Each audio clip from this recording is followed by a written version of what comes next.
Okay, so this is for honors biology, your enzyme lab, and your driving question for this lab is how do abiotic or biotic, what are biotic? What does that mean, biotic? Living. Abiotic factors influence the rates of enzymatic reactions.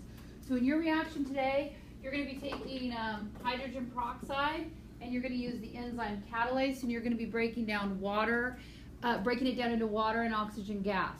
Now, this for sure is the part that you're going to be measuring. This is what you need to set up with your probeware. You're going to measure the amount of oxygen in parts per trillion, and you're going to do that over time of a minute. You could do it in seconds, you could do it even smaller, but we'll just set it up for minutes. I will show you that. Now, let's talk about what you can vary. The part you can vary, you could vary the amount of hydrogen peroxide. For your reaction, what your substrate is, I want that to stay consistent. So you could say, I'm going to use 5 mils of H2O2, and now I'm going to vary it, and I'm only going to use 4 mils of H2O2. What should you do to make it still be the same amount, to keep it a controlled experiment? Yes, exactly. Add 1 mil of water so that you still have the same reaction volume, right? And if you take this down to 3 mils of H2O2, then you would need how many? 2 mils of water. Okay, so you could vary the concentration of the hydrogen peroxide. You could do the same thing with and then the idea there is you're assuming if you have more substrate, you're going to have more product, right? Like what we were looking at in factors that affect enzymatic activity. Up to a point, do you remember when we talked about having all the active sites filled on the enzyme? It doesn't matter if you have any more hydrogen peroxide. If all the active sites are filled on the enzyme, then that's it.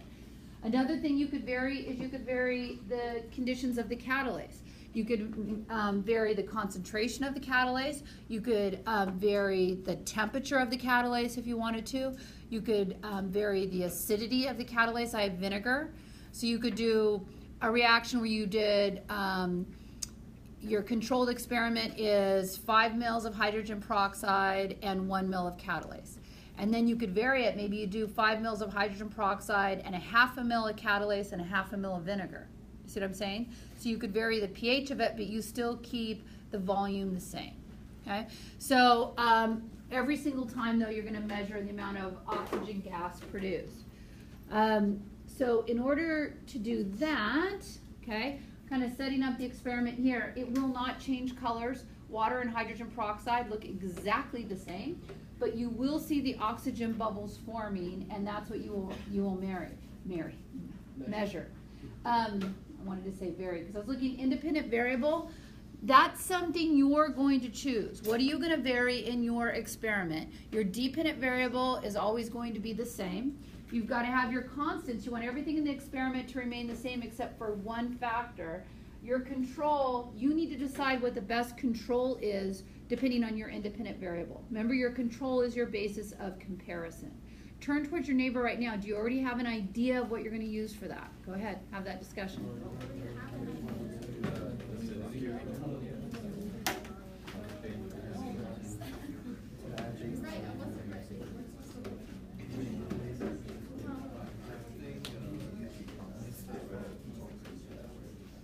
Okay. Can you grab those catalase and put them in the correct number bins right here? I need one for sure. All right. So, did I go over how to set it up yesterday? I don't think a little bit. Okay. So you showed us. You just showed us. I just showed you, but I didn't show how. Okay. So I would definitely. This is where you're going to your reactions are going to take place. I would definitely rinse this out because you don't know what was in here last time. And you will add your hydrogen peroxide to the situation, and here you have your you have 2 syringes. Hopefully they're this right side up like this, because if you that way it keeps the tips clean. You may want to consider rinsing those off. But when you'll take your syringe that matches hydrogen peroxide, if you look right here, this is H2O2, this is the H2O2 syringe. If I decide I'm going to take 5 mils, this is a 3 mil syringe, so you'd have to go 3 mils and 2 mils, right? Everybody got that? Okay, so let's say I decide to do just 3 mils of hydrogen peroxide, and I put that in. Okay, and then I'm going to get ready to add my catalase. And there is a syringe, another syringe here, and here for water, if I was going to vary something like that. Your catalase is here, and I want to set it up to get measuring, but I need to set up the iPad and everything next in order to make sure I do that right. So I'm going to show you, hopefully, how to make this connection. I'm going to try to double mirror here, so we'll see if that works. Just a second. All right, so I'm going to mirror what you need to do on your iPad in order to make all the connections. So basically what you're going to want to do is you're going to want to go into settings, and in settings, because this is going to be you're going to Bluetooth it in settings, look for Bluetooth. Are you seeing me? You are. Okay, do you see where Bluetooth is? Yes. Okay, so I'm going to hit the Bluetooth button, and you see all those air links that are there. The air link I'm going to be using is this one. Can you read the number that's on there? 15445. Okay, and now to turn your air link on, okay, a couple of things. You just need to connect the air link here to your O2 sensor. So I'm just going to put the two together here.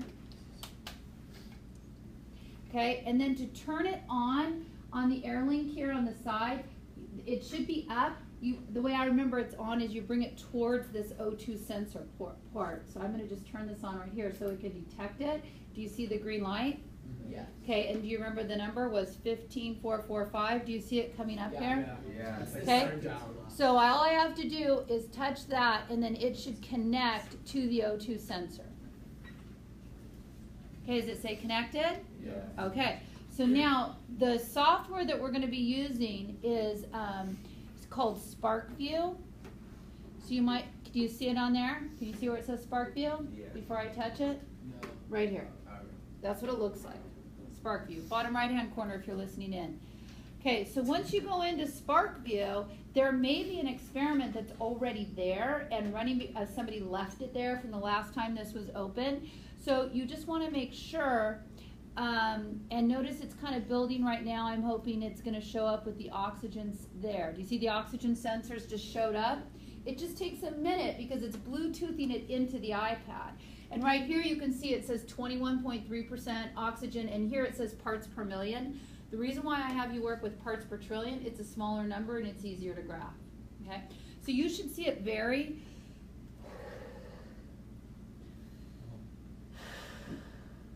Now, should it be going down or up? Down.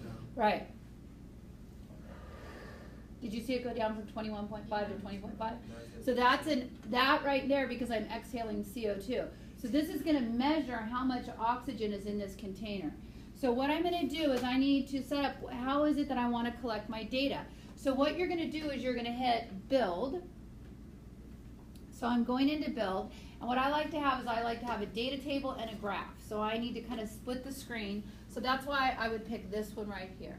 Okay, it doesn't work if I touch up there. Okay, now do you want your graph on the left or your graph on the right? Graph on the left. Graph on the left? Okay, do you see something here that looks graphy? Yes, in the corner. Yeah, top left, there we go.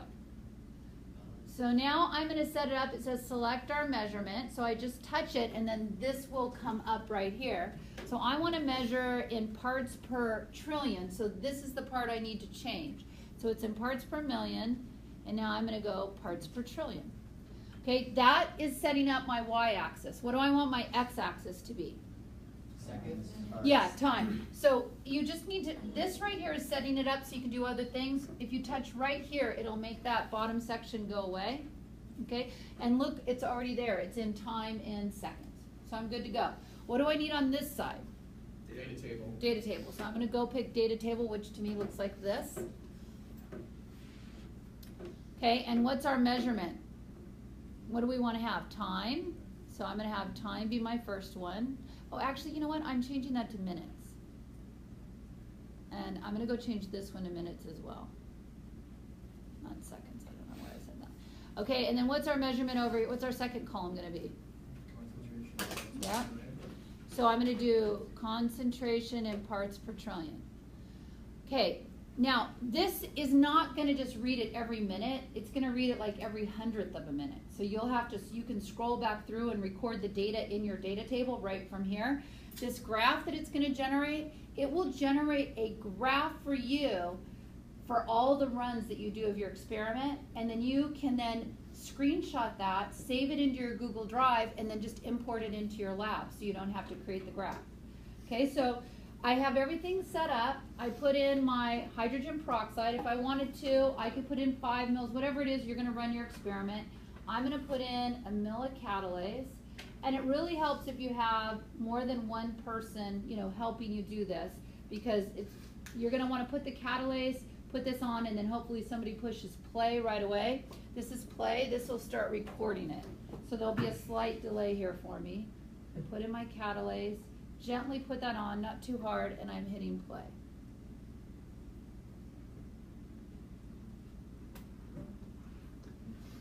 Wow, that's super cool.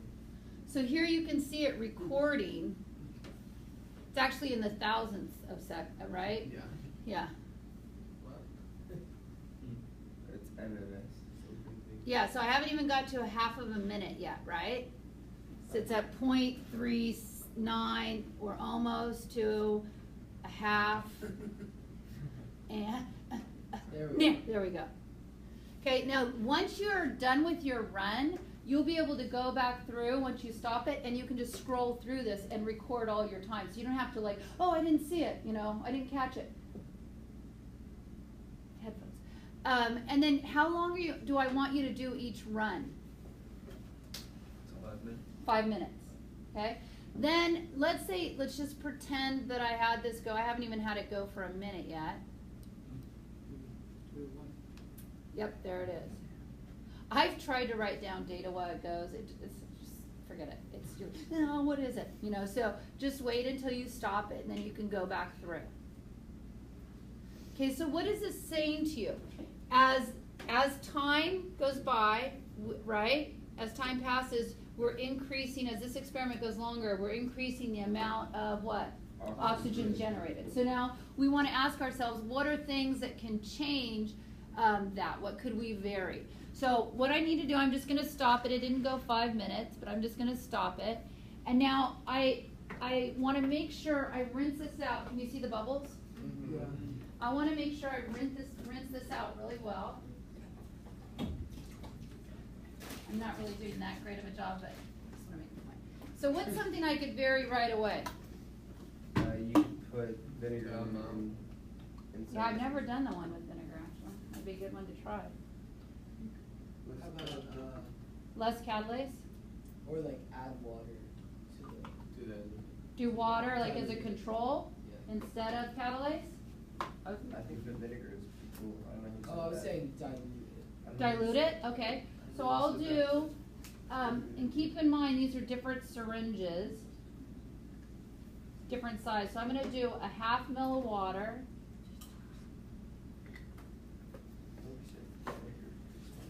I know, I like the vinegar one. I'm just saving that for you. And I'm going to do a half ml of catalase. Okay, we good to go?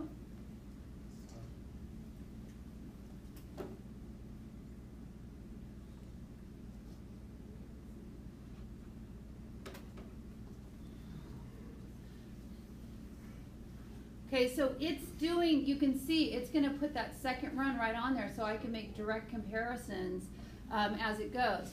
Now, on this part right here, right now it's showing you run 1 and run 2, but if I want to, I can just uncheck run 1 so it only shows run 2. Okay, if I just want to look at that.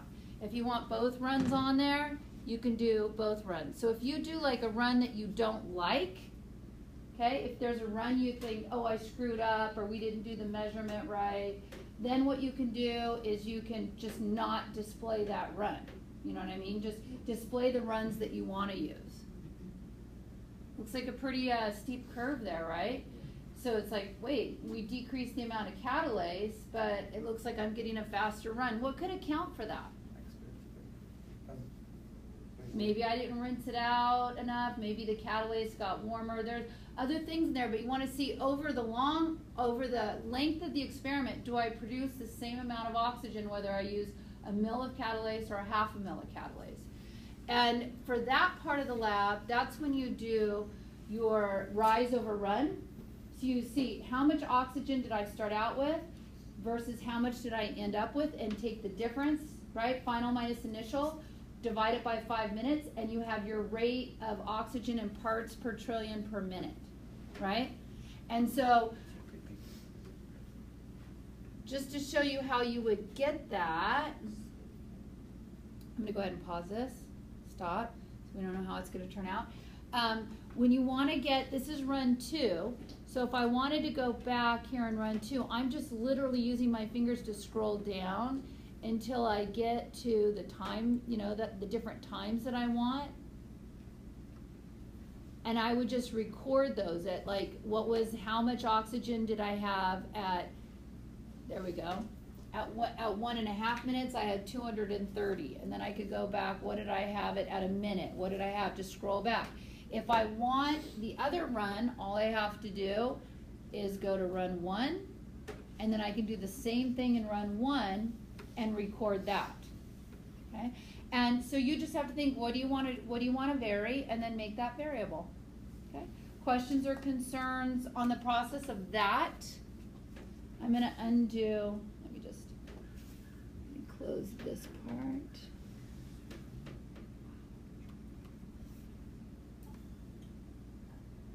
I have no mouse, so I don't know what I'm doing here. Okay, so now taking a look here, back, there we go. So you know your background, I gave you all of that information, and your flow chart this time is going to be images of you doing the lab. So don't forget to take pictures of your setup and what you have and what you're varying, okay? Take pictures of that, because that's what you're going to use for your flow chart. And then your work as a team, you're going to submit 1 paper. Remember, whoever opens up your digital lab paper, that's the person who could submit that digital lab paper as well. Okay? But again, I want to remind you, somebody needs to be taking pictures along the way, and annotate those pictures so you know what you took images of. Okay? Questions or concerns? Okay, you're super smart. Go for it. Questions?